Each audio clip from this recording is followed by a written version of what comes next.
Muy bien. Bienvenidos a todos. Su palabra. Mateo 5 y 6, versículos del 1 al 18, 6. ¿Por qué? Vamos a hacer un resumen de la primera parte del Sermón del Monte. ¿Por qué?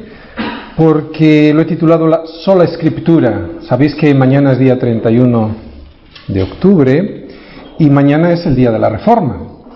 El día en que Lutero clavó sus 95 tesis sobre la puerta de la iglesia del Palacio de Wittenberg, allá por 1517. En aquellos tiempos era la forma de exponer las opiniones, ¿no? Es como cuando hoy ponen los anuncios los estudiantes en los tablones de la universidad.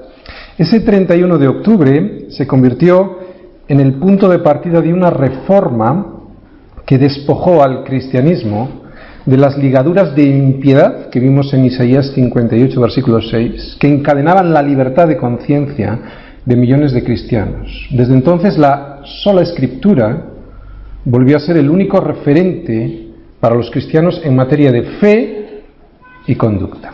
Hasta entonces a la Biblia la habían ido encadenando a las tradiciones de los hombres religiosos, de manera que llegó a convertirse, como lo es en la actualidad para la Iglesia católico-romana, en una nula influencia para los cristianos.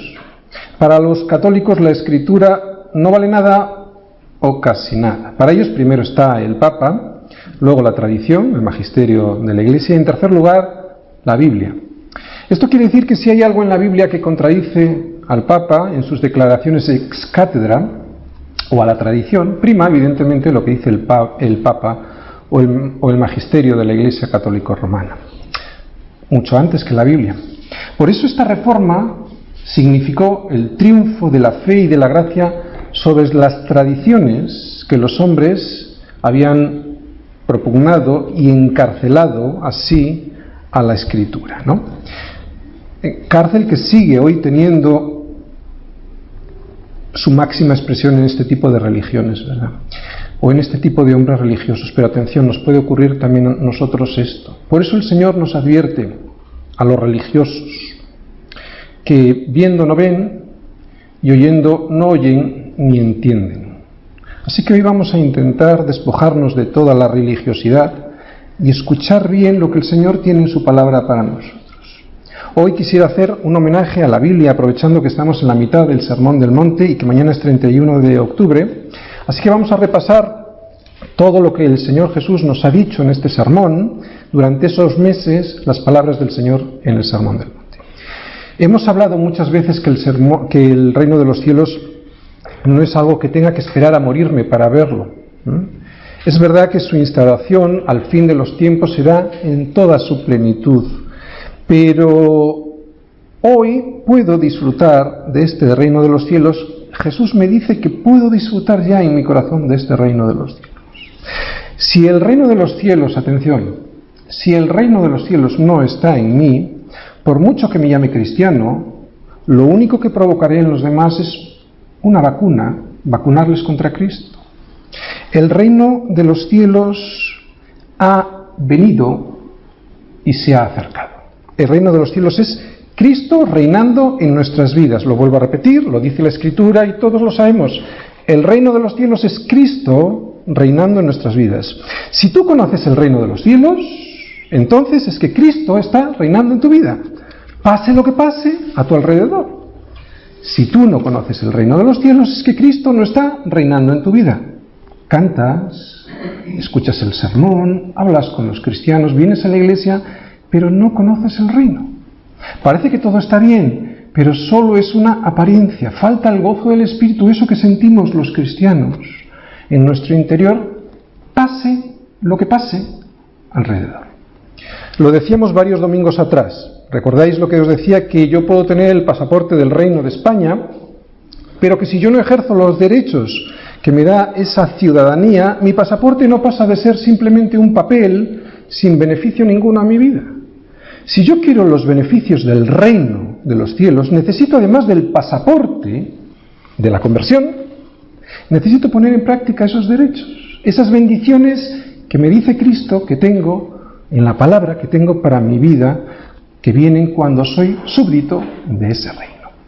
En este sermón hemos visto algo maravilloso, que para disfrutar de las bendiciones del reino, fijaros bien, no es necesaria la virtud humana. De hecho, la capacidad humana no solo no es necesaria, sino que es el mayor de los impedimentos, es un obstáculo para alcanzar este reino. Lo vimos en la primera puerta, en la primera bienaventuranza. Con el pasaporte puedo entrar al reino por la aduana, por la frontera, o no. Si decido no pasar, no disfrutaré del reino. Si decido pasar, tendré que entrar, ¿por dónde? Por la primera puerta. Por esa puerta que me dice Mateo 5:3, bienaventurados los pobres de espíritu, porque de ellos es el reino de los cielos. ¿De qué me habla aquí? De mi incapacidad. Aquí vimos que el primer requisito para entrar era el reconocimiento de la miseria espiritual de cada uno de nosotros. Y esto significa, básicamente, mi incapacidad. La incapacidad que tenemos todos los seres humanos para justificarnos delante de Dios. Yo me puedo justificar delante de mi mujer, y muchas veces lo he hecho, delante de mis amigos, pero delante de Dios jamás me podré justificar, es imposible. Cada vez que veo a alguien intentando entrar a este reino para disfrutar de los beneficios del reino a través de sus capacidades, me produce mucha tristeza porque me recuerda a mí mismo hace años, ¿no? Y solo veo dos posibilidades si sigue ahí. O se queda uno durante mucho tiempo en un activismo eclesial que le engaña pensando que está en comunión con Dios, pero en realidad lo que le ocurre es que se está alejando de su intimidad, de la intimidad con Dios. O recibe la misericordia de Dios a través de un hermano, o de un líder de célula, o a través del pastor, para sacarle de ese engaño, ¿no? Aunque claro, además de ese hermano, o de ese líder, o de ese pastor, necesita que el Espíritu Santo le toque, le redarguya, le enseñe, porque nadie sino el Espíritu Santo es el que convence de pecado, justicia y juicio. Cuando te crees capaz, no entras. Cuando sabes que eres incapaz, entonces puedes entrar. O sea, que el reino de los cielos es para los que se ven incapaces de vivirlo. ¿Te acuerdas la paradoja del Evangelio? Es tan sutil la diferencia entre saberlo y reconocerlo, pero tan diferente el resultado. Ahí está la clave. Entre saberlo intelectualmente y reconocerlo. La segunda puerta. Bienaventurados los que lloran, porque ellos recibirán consolación. Espero no quedarme sin voz.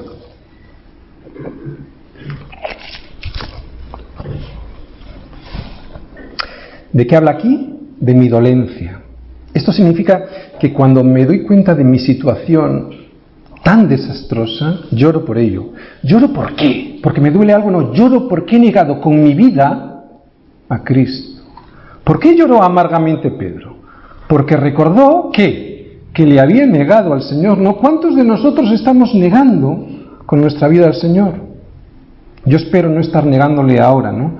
Lo que sí sé es que estuve negándole durante muchos años. Me llamaba cristiano, pero con mi vida negaba su palabra. Y le negaba porque no le obedecía. Durante años estuve ignorando lo que él me quería decir. Decía que le conocía, pero no era cierto. Ignoraba su palabra. Ignorar no significa no saber. Ignorar significa darle la espalda. Como Pedro le negó, así yo hice durante muchos años, y eso solo trajo a mi vida un desastroso resultado. Vivía como cualquier incrédulo, a eso sí yo me llamaba cristiano. Años viviendo mi voluntad sin tener en cuenta el propósito de Dios para mi vida, negándome a tener comunión con Dios para no reflejar su presencia en mí. Le negué mi vida, y solo cuando esto me llegó a doler, entonces lloré amargamente.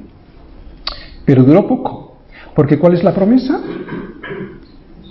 Que seré consolado. Inmediatamente vino la promesa. Fui consolado. Mi vida era muy parecida a la vida que Jesús le recriminaba a los judíos cuando les decía: erráis ignorando las Escrituras y el poder de Dios.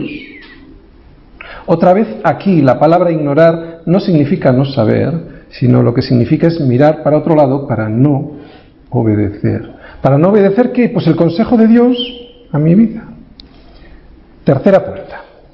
El tercer filtro de inmigración por el que tengo que pasar para vivir en este país, en este reino, es Mateo 5, versículo 5, bienaventurados los mansos, porque ellos recibirán la tierra por heredad. ¿Cuál es el resultado de un doliente? Un manso. Claro, cuando me doy cuenta de mi situación, voy mansamente a Cristo, ¿no? ¿Cómo puedo llegar a recibir la tierra por heredad? Porque esa es la promesa. ¿Cómo voy a recibir este reino? Pues cuando después de arrepentirme, primera puerta, y de llorar, segunda puerta, de llorar por haber cometido pecado grande en mi vida, que es la indiferencia a su voluntad, al propósito de Dios para mi vida, ¿no? Reflejando su palabra, entonces es cuando voy mansamente, cuando me doy cuenta de este pecado, voy mansamente a que me ponga, ¿qué? Su yugo. Cuando me doy cuenta que he fallado en el propósito de mi vida, ¿no? Que era ser un instrumento de Dios para reflejar su gloria, entonces es cuando mansamente voy a Él para que me ponga su yugo. Y ese yugo es fácil. ¿Y por qué es fácil? Porque me une a Él es el que tira por mí, yo solo tengo que dejarme guiar. Una cosa, si crees que poner el yugo significa ser esclavo de Cristo, te voy a decir la verdad. Tienes toda la razón. Pero te voy a decir otra verdad. Quien no es esclavo de Cristo, es esclavo de cualquier cosa. El que no cree en Cristo, cree en cualquier cosa. No hay mentira mayor que pensar que eres libre en este mundo. Si no eres esclavo de Cristo, eres esclavo del pecado para muerte, nos lo decía Pablo en Romanos 6:16. Si no eres esclavo de Cristo, serás esclavo de cualquier otra cosa. Yo prefiero ser esclavo de un Dios que me lo quiere dar todo, juntamente con Cristo, que esclavo de este mundo, de este sistema de valores, ¿no? Que lo único que me va a proporcionar es vacío, tristeza y muerte.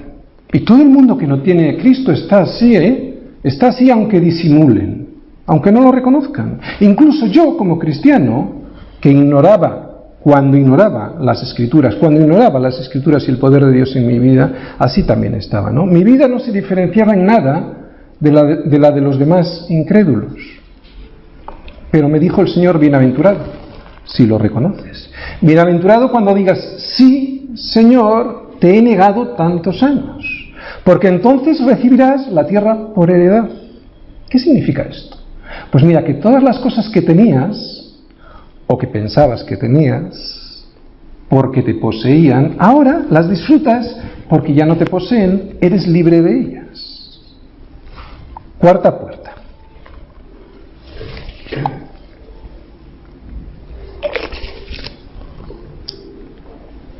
La cuarta puerta habla de un hambriento. Cuando ves que su yugo es fácil y su carga es ligera, es cuando te entra, ¿qué? El hambre. ¿Quieres saber más de Él? Aquí estás ya con hambre, aquí ya estás en el reino, ya estás dentro, disfrutando. Bienaventurados los que tienen hambre y sed de justicia, porque ellos serán saciados. Cuando voy a comer al restaurante de mi hermano, está allí, me gozo.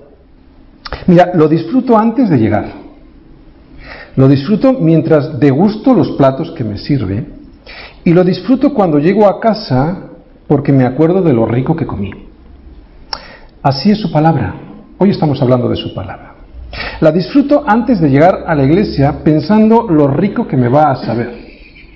Además, como tengo hambre, llego pronto porque yo sé que en mi iglesia dan de comer a las 6. Los que tenemos hambre llegamos pronto.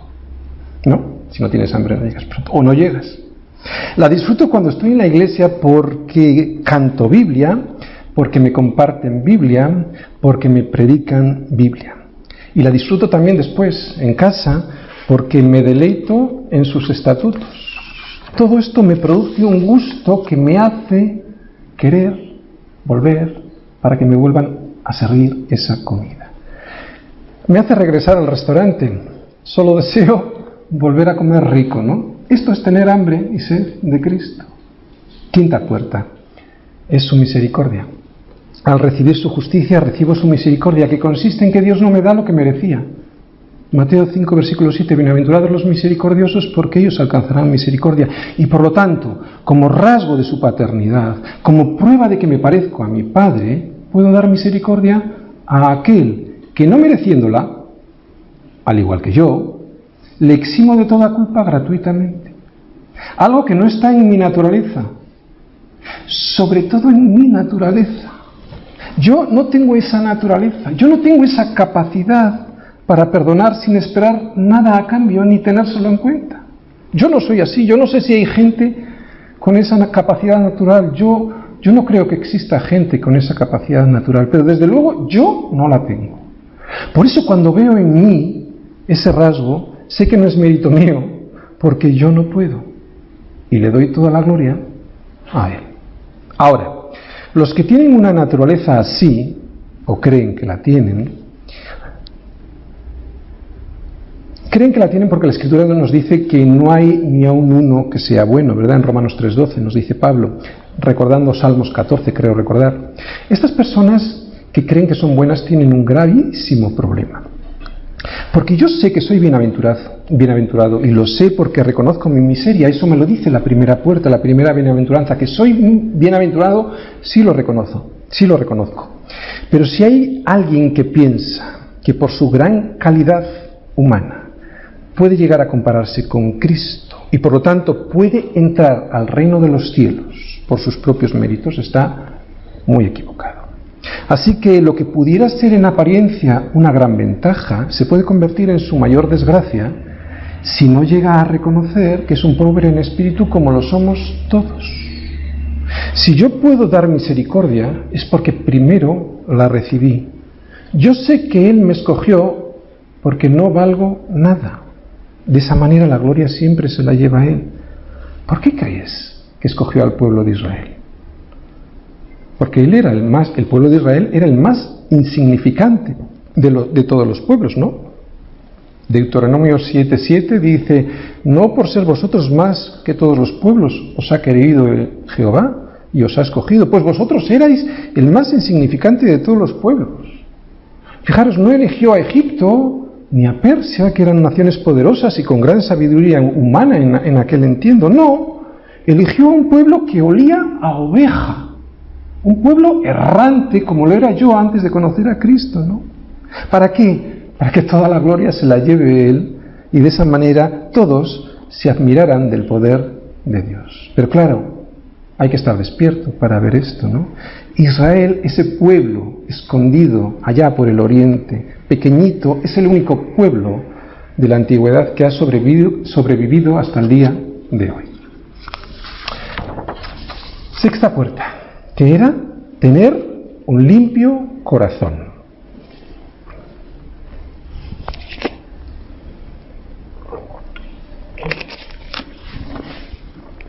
Dice Mateo 5:8, bienaventurados los de limpio corazón, porque ellos verán a Dios. Solo los que hemos sido limpiados por su palabra se nos ha puesto un nuevo corazón, algo necesario para poder ver a Dios.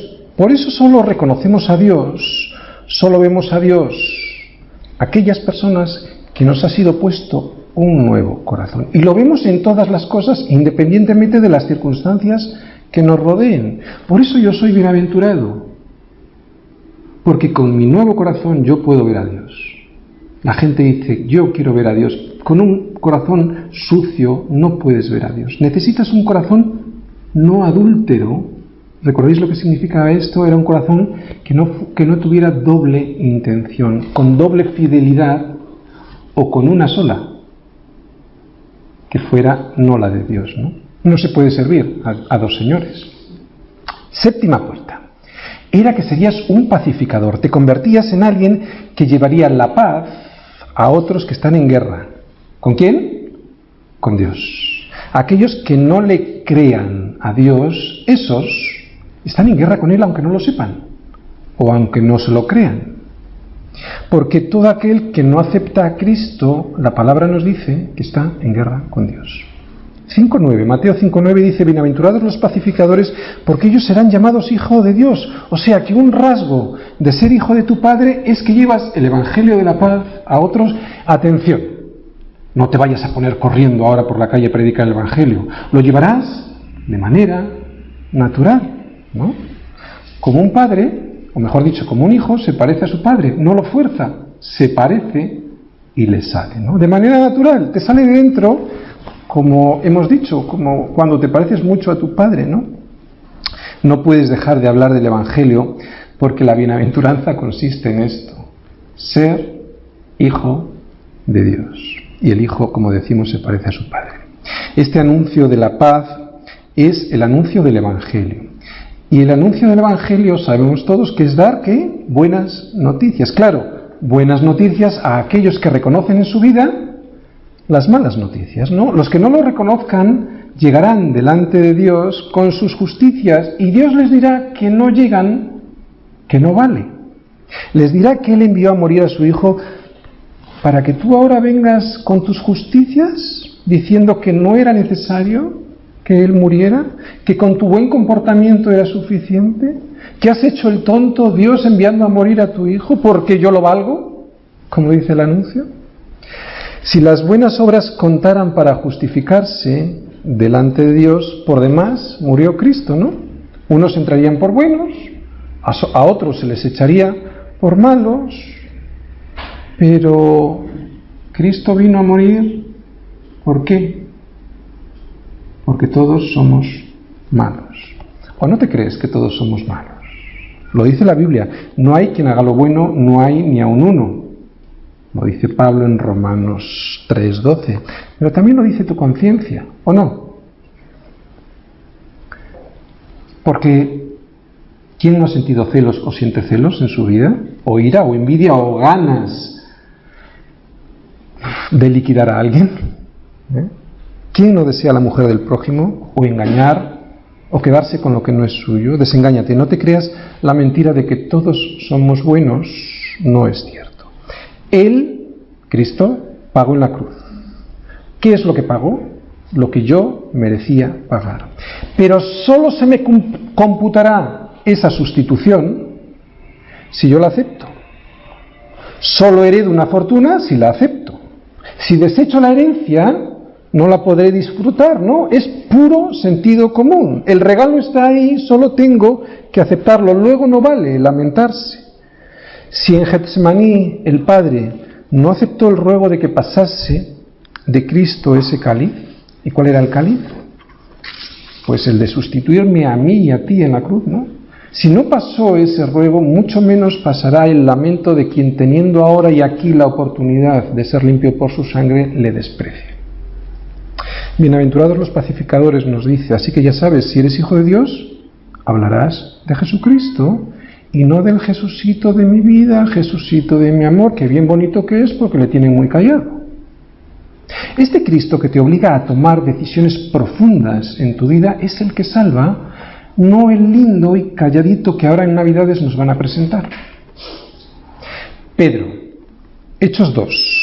Después de exponer a los judíos lo que habían hecho con el Cristo, los judíos asustados le dijeron a Pedro, ¿qué haremos, no? ¿Y qué les dijo Pedro?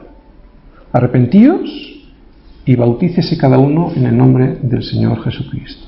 ¿Qué es arrepentirse? Tener en cuenta el consejo de Dios. ¿Qué es bautizarse? Que todos tus derechos o supuestos derechos los entierras, ¿no? Entrego mis derechos. Lo que hemos visto aquí en Hechos 2 de Pedro, esto es ser un pacificador. Exponer el Evangelio para que lloremos de corazón por lo que le hicimos, como estos judíos, en Hechos 2, y nos arrepintamos. No hay otra, lo demás no es Biblia, es humanismo, y eso nos salva. ¿Y sabes lo que ocurrirá cuando lleves este Evangelio de la paz? Que se pensarán que estás loco y te perseguirán. Entonces entrarás por la octava puerta a este reino al revés. Mateo 5:10, bienaventurados los que padecen persecución por causa de la justicia, porque de ellos es el reino de los cielos. Mateo 5:11, bienaventurados sois cuando por mi causa os vituperen y os persigan y digan toda clase de mal contra vosotros mintiendo.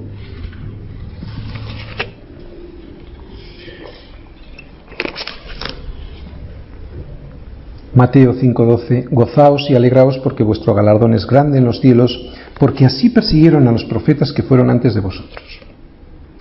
Ser perseguidos por causa de la justicia, que es ser perseguidos por Cristo, es la guinda del pastel, es lo mejor que nos puede ocurrir, es la mejor de las bendiciones, porque entonces yo sé que estoy ya viviendo de pleno en este reino de los cielos. Si me persiguen porque irrito, es porque soy sal. ¿Recordáis? La sal irrita. La sal irrita cuando se aplica a una herida. Y este mundo tiene una herida abierta y no quiere que se le aplique la sal. Ser sal para el mundo, ¿qué es? Es estar loco. Porque la palabra de la cruz es locura para los que se pierden, pero a los que se salvan, esto es a nosotros, es poder de Dios, ¿no? Yo, chicos, prefiero esta locura de la cruz, que me salva de mí mismo, a esa locura de los demás que consiste en creer que ya no hay Dios. Y eso es mentira. Que no hay Dios es mentira y te lo voy a demostrar. La gente dice que no se puede demostrar la existencia de Dios. No es verdad. Si no crees a Dios, te crees a ti mismo, a tu propia razón. Y ese es tu Dios. Tu propio razonamiento es al que le rindes culto. No existen los ateos. Ateo es a, sin, teos, Dios, sin Dios, o sea, gente que no tiene a Dios. Y eso no es cierto. Siempre tienes un Dios, si no es tu razón, es tu dinero, y si no es tu trabajo, y le rindes culto y le construyes templos. Si tu Dios es el trabajo, la oficina es tu templo. Si tu Dios es el dinero, el banco es tu templo. Y si Dios es, por ejemplo, tu ansia de comprar, tu consumismo, tu templo es el centro comercial. Así que sí, existen. Sí, no hay nadie que no sea ateo. ¿Sabéis cuándo viene el problema? El problema es cuando viene el lobo. Si tu Dios es el dinero, o tu propia virtud, o tu propio razonamiento, ¿qué pasará cuando llegue el lobo? Cuando la crisis llegue a tu vida, a ver dónde queda ese Dios, ¿verdad? Huye, porque no son suyas las ovejas. El asalariado huye porque es asalariado y no le importan las ovejas. Cuando vienen las dificultades de tipo económico, moral, familiar, ¿dónde está esa filosofía o esa ideología o dónde están tus razonamientos? ¿No? Porque esos eran los dioses en los que tú habías creído. Pero el buen pastor su vida dio por las ovejas. Si yo tengo que volverme loco, por alguien, prefiero volverme loco por aquel que dio su vida por mí. El único que se ha ganado el derecho a poseerme es mi Cristo. Es la paz que yo quiero proclamar, que Él vive. Esa es la paz que yo sé que me va a dar problemas, pero gozaos y alegraos, porque vuestro galardón es grande en los cielos. Desde entonces es cuando empiezas a ser sal y luz. Mateo 5:13. Vosotros sois la sal de la tierra. Mateo 5:14. Vosotros sois la luz del mundo. Una ciudad asentada sobre un monte no se puede esconder. Me encanta este versículo porque me advierte que si no se me ve, es que no soy, ¿no? Que no me engañe. Que si me avergüenzo, es que simplemente no soy. Porque una ciudad asentada sobre un monte no se puede esconder. Sal que preserva de la corrupción, luz que enseña al mundo la mentira que se ha creído, que es no reconocer a Dios. La luz no se pone debajo de un almud, lo vimos, ¿verdad? Ni se esconde dentro de una iglesia. ¿Y todo para qué? Para darle la gloria al Padre, porque son producto no de nuestra virtud humana, sino producto de su justicia, ¿verdad? De su misericordia en nosotros. Después de esto vimos que el Señor nos decía que no venía a abrogar la ley o los profetas en el versículo 17, que Él cumplió la ley perfectamente, para decirnos justo después que necesitábamos, ¿qué? una justicia mayor que la de los escribas y fariseos. Y descubríamos que esta justicia mayor que la de los escribas y fariseos era Cristo mismo. Él, el justo que murió por los injustos, porque también Cristo padeció una sola vez por los pecados. El justo por los injustos. ¿Para qué? Para llevarnos a Dios. Después de esto vimos que vienen los frutos de justicia. En los 6 ejemplos que el Señor nos ponía, veíamos cómo se podía cumplir, y esto era gravísimo, la letra sin cumplir el espíritu. Nos decía, oísteis que fue dicho, pero yo os digo. Esos frutos de justicia son los frutos de aquellos que se ven incapaces. Los frutos de justicia de Cristo son los frutos de aquellos que se ven incapaces de hacerlos por ellos mismos, porque si no, ¿sabéis qué serían? Frutos de virtud humana. Son los frutos de aquellos que han entrado por la primera puerta, y nadie que no se reconozca primero un inútil podrá tener estos frutos, que eran no enojarse contra su hermano, no cometer adulterio con el corazón, no repudiar, decir la verdad, orar por tus enemigos, ¿no? Todo esto es imposible vivirlo, es antinatural, no proviene de nuestra naturaleza humana. Todo esto es imposible porque no es nuestro. Todo esto, si te sale, es porque es fruto de la justicia de Cristo viviendo en tu corazón, Cristo reinando en tu corazón. Por eso lo llamamos frutos de justicia, porque no son los frutos míos ni tuyos, sino los frutos de Él. No está en mí. Lo que sí yo puedo hacer es reconocer mi pobreza espiritual, y eso es lo que Dios me pide, ¿no? Lo otro viene como fruto después de reconocer mi pobreza espiritual. Por eso es necesario entrar por la primera puerta. Y es entonces cuando de repente te encuentras orando por aquel que te ha hecho daño, para que el Señor le libre de ese odio que le lleva a la muerte, ¿no? Y ¿sabes lo que va a pasar? Que el primer sorprendido vas a ser tú mismo. La calidad de estos frutos de justicia sobrepasa en mucho a la calidad de las obras de las personas, de la virtud humana, ¿no? Los que hacen en sus propias fuerzas. Nada que ver con los frutos de justicia de Cristo en tu vida, porque estos frutos son verdaderos y permanecerán para siempre. Los frutos de justicia siempre le dan la gloria a Dios. Las obras de los hombres siempre persiguen una doble intención, cuando no solo una sola intención, ¿no? Mi interés personal. Los frutos del Espíritu no buscan quedar bien con nadie. Lo repito, los frutos del Espíritu no buscan quedar bien con nadie. Las obras en la carne, sí. Todo esto no se cumplía cumpliendo con la letra, sino con el Espíritu, que era quien discernía todas las cosas. Y este discernimiento era todavía mayor en el capítulo 6. A partir de aquí el Señor nos habla de nuestras verdaderas motivaciones al hacer las cosas. Muchas veces nuestras motivaciones son equivocadas y pensábamos que actuábamos piadosamente, ¿verdad? Y después también nos habla en el versículo que vamos a ver ahora de inversiones, de regalos, de recompensas, de premios, de tesoros. Mateo 6:1.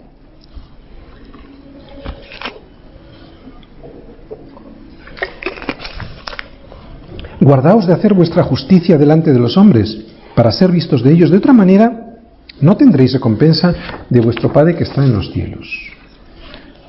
Muchas personas no quieren buscar estos galardones porque piensan que es muy piadoso solo querer buscar servir a Dios sin esperar nada a cambio. Y es cierto con respecto a lo que esperamos aquí en la tierra, ¿no?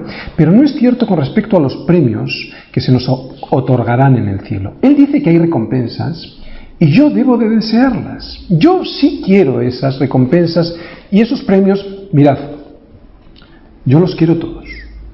Y te voy a decir por qué.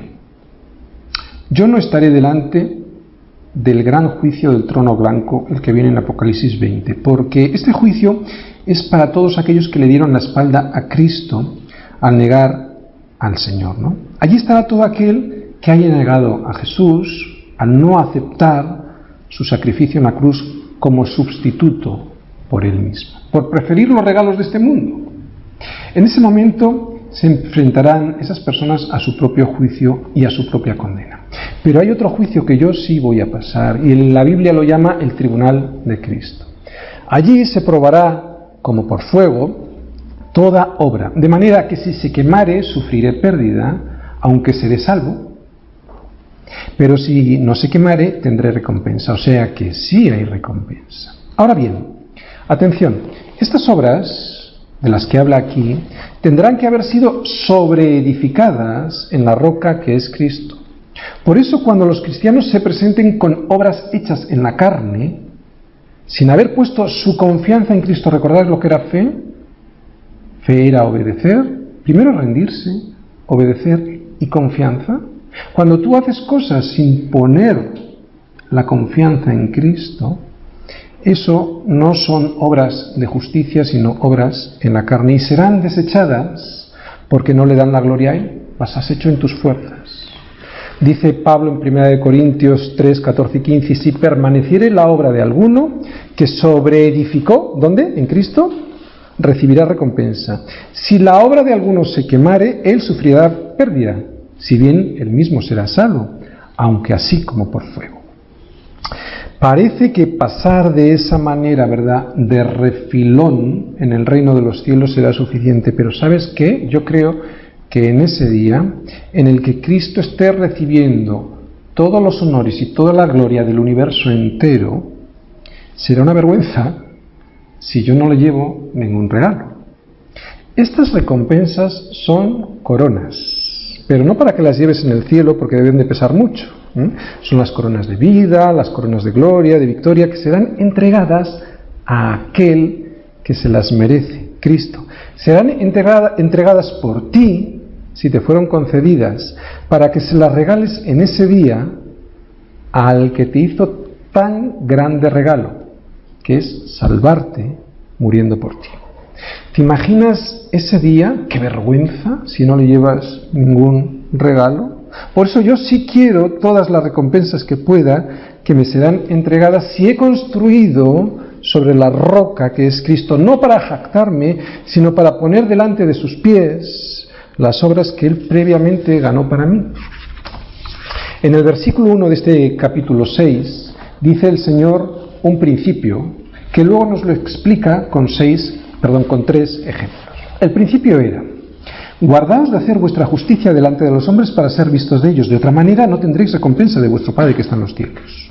Y los ejemplos me enseñaban cómo debía de ser mi relación con mi prójimo a través de la limosna, con Dios, con el ejemplo de la oración, y mi relación conmigo mismo con el ejemplo del ayuno.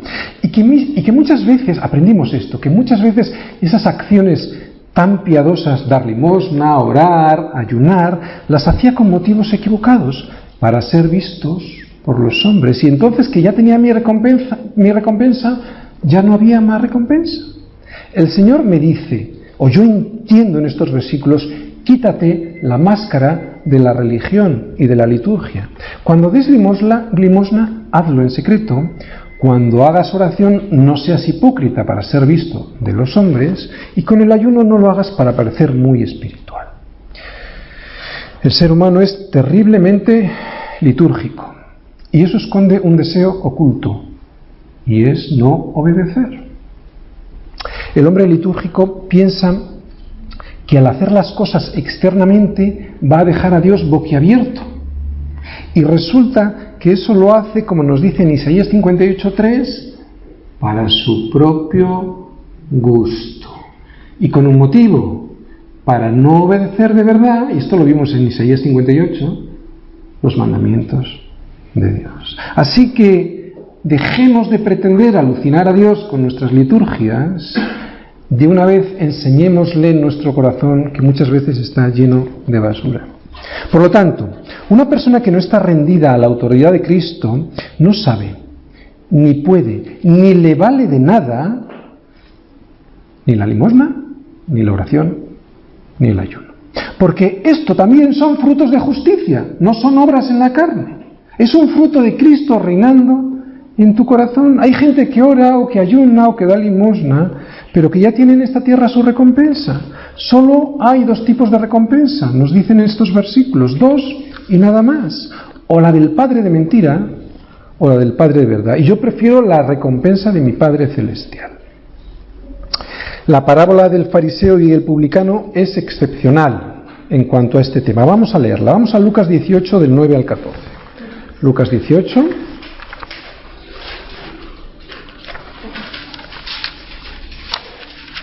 del 9 al 14. ¿Estamos todos? Fijaros, estamos hablando de la liturgia, ¿verdad? Y de los motivos equivocados.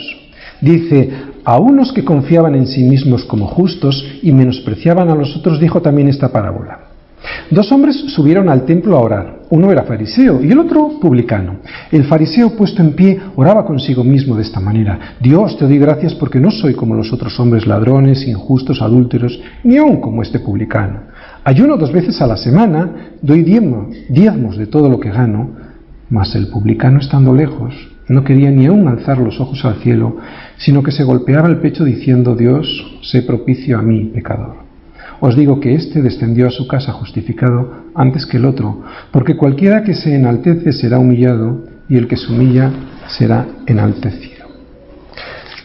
¿Cómo vemos al fariseo? Al fariseo le vemos vomitando toda su liturgia delante de Dios, ¿verdad? Y toda su confianza puesta en sus propias justicias y en su gran conocimiento de la religión. Este tío diezmaba, oraba y ayunaba 2 veces a la semana. Todo esto lo hacía como religiosamente, todo lo hacía como obras, no como frutos, como obras de su gran calidad humana. Pero el publicano, que era de lo peor en Israel, ¿recordáis? Los publicanos eran aquellas personas traidores que estaban al servicio del Imperio Romano, que cobraban impuestos y que además se quedaban con muy buena parte de esos impuestos. Estos eran de lo peor en Israel. Bueno, pues este que era de lo peor deja todo en manos de la gracia, porque se reconoce que una rata delante de Dios, se golpea el pecho y piensa que no merece el perdón. Se queda lejos, no se pone delante, pero precisamente porque reconoce que no se lo merece, es el que llega a su casa justificado, ¿verdad? Todo aquel que se enaltece será humillado y el que se humilla será enaltecido. ¿Para qué sirve la liturgia? ¿Para qué sirve la liturgia? Pues te lo voy a decir. Para quitarme el privilegio de humillarme delante de Dios. Para quitarme el privilegio de poder entrar por la primera puerta, para quitarme el privilegio de entrar en el reino de los cielos aquí ahora. Este es el verdadero evangelio. Si alguno quiere seguir en pos de mí, nieguese a sí mismo, tome su cruz y sígame. Todo el que quiera salvar su vida, la perderá. Y todo el que pierda su vida por causa de mí, la hallará. Este es el resumen del Evangelio. ¿Qué es el Evangelio? La muerte del yo. Uno gana al perder, uno vive al morir. Decíamos que hoy queríamos hacer un homenaje a la palabra. ¿A qué has pensado que esta tarde hablaba de ti porque te conozco? Pues no es así, yo no te conozco, es la palabra de Dios, y esto es lo maravilloso, la palabra de Dios, ¿quién nos conoce, no? Que nos conoce a todos. Así que si la palabra de hoy te ha hablado, eres bienaventurado. El amor a la palabra, el amor a meditar en la palabra, el amor a guardar sus estatutos es vital para todos nosotros. La palabra es espíritu y es vida, ¿no? El Señor nos decía: las palabras que yo os he hablado son espíritu y son vida. Nosotros hemos descubierto que nuestra vida sin la palabra está muerta. Necesitamos la palabra para vivir. Y si tú no necesitas la palabra para vivir, ¿sabes lo que te pasa? Que estás muerto. Por eso, en el Sermón del Monte, hemos querido deliberadamente hacer énfasis al predicarlo en la palabra. No en filosofías. Y en Semilla de Mostaza eso es lo que hacemos deliberadamente, además también énfasis. Hemos quitado todo rito que impida llegar al fondo del espíritu de lo que la letra nos quiere decir, ¿no? Nosotros eliminamos cualquier tradición que impida centrarnos en saber cada día quién es Él, sin obstáculos, sin estorbos, que lo único que hacen es esconder la palabra, que es lo que en la Reforma Protestante ocurrió, quitarle todo lo que le estorbaba a la palabra que estaba encadenada. Yo solo tengo una pasión en mi vida, que es que tú aprendas a relacionarte con Dios, no a través del pastor, sino a través de su palabra. Que ella sea, a través del Espíritu Santo, la que te convenza de todos los errores que has cometido en el pasado y de los que estás cometiendo para darte vida, para que tengas vida de verdad. La palabra, nadie puede decir que tiene relación con Dios o que conoce a Dios si no conoce a su palabra. Y conocer no significa intelectualmente. Conocer habla de una relación en intimidad y por lo tanto de obedecer, y además obedecer con gusto la voluntad de Dios para tu vida. Porque a cualquiera que tiene se le dará y tendrá más. Mas al que no tiene, aun lo que tiene le será quitado. Oye, ¿qué quiere decir esto?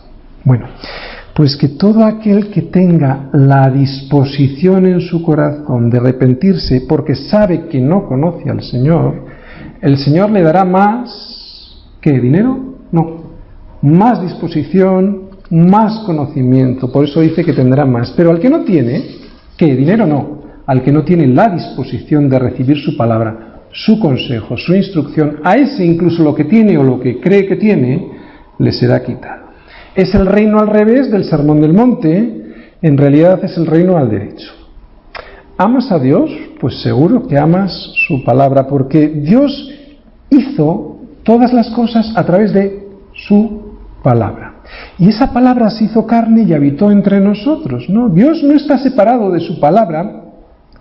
El cielo y la tierra pasarán, pero su palabra no pasará. Padre, Hijo y la palabra son una misma cosa. No hay nada que caracterice mejor a un cristiano que el amor por la verdad. Y ese amor se manifiesta en una obediencia a esa verdad que es la palabra. Al verdadero cristiano le encanta leer la Biblia. Le encanta que se la lean. Le encanta que se la expliquen. Le encanta proclamarla. Le encanta obedecerla. Tu palabra es como aceite sobre mis heridas, es el agua en el desierto, es el calor en el invierno. Tu palabra es la voz que me habla en la mañana, es mi consejo cada día, y en las pruebas quien me guía. Podría estar perdido, fíjate tú, perdido, o sea, no tener nada, como un náufrago en el mar, y aún perderlo todo hasta el aliento. Podría estar hambriento como un niño sin hogar, pero yo sé que tu palabra siempre a mí me sostendrá. No sé quién lo ha escrito, sé quién lo canta, pero desde luego que esta persona entiende lo que significa la palabra de Dios para su vida.